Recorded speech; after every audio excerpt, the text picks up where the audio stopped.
મિત્રો, ન્યૂઝ 7 ઇન્ડિયામાં આપ સૌનું હાર્દિક સ્વાગત છે। સુરતના કાપોદ્રા વિસ્તારના લક્ષ્મણનગરની ઘટના। કાપોદ્રા વિસ્તારમાં અસામાજિક તત્વોનો આતંક। 17 વર્ષીય કિશોર ઘરે જતો હતો તે દરમિયાન એક સમયે તેમના ઉપર ચપ્પુ વડે હુમલો કર્યો। કિશોરનું ઘટના સ્થળે જ મૃત્યુ। મૃતક કિશોરનું નામ પરેશ અરવિંદ વાઘેલા હોવાનું સામે આવ્યું। કિશોરની હત્યાના પગલે લોકોનો કાપોદ્રા પોલીસ સ્ટેશન ખાતે જમાવડો। પોલીસ સ્ટેશન ખાતે પરિવારનો કલ્પાંત। કાપોદ્રા પોલીસે હત્યારાને ઝડપી પાડ્યો। સૂત્રો reporter Rajubhai Sukadiya, news 7 India. શું નામ તમારું? ગીતાબેન। ગીતાબેન, શું ઘટના બની હતી?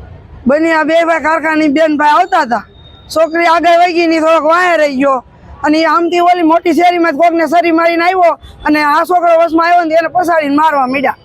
ઈ કામેથી કારખાનામાં મારા દેરનો છોકરો છે શું લેવામાં આવ્યો?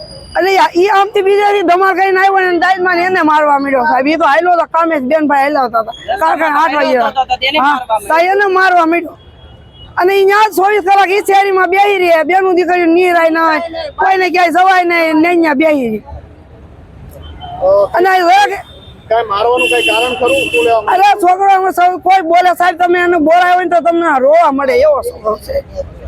શું માંગ છે તમારી? અમારી માંગ અમારા છોકરાને સજા દીધી ને અમારા છોકરાને થયું ને એવું જ થવું જોઈએ। કેટલી ઉંમર છે? શું નામ છે? એનું નામ છે પરેશ। ઉંમર કેટલી? એની 14 વર્ષ।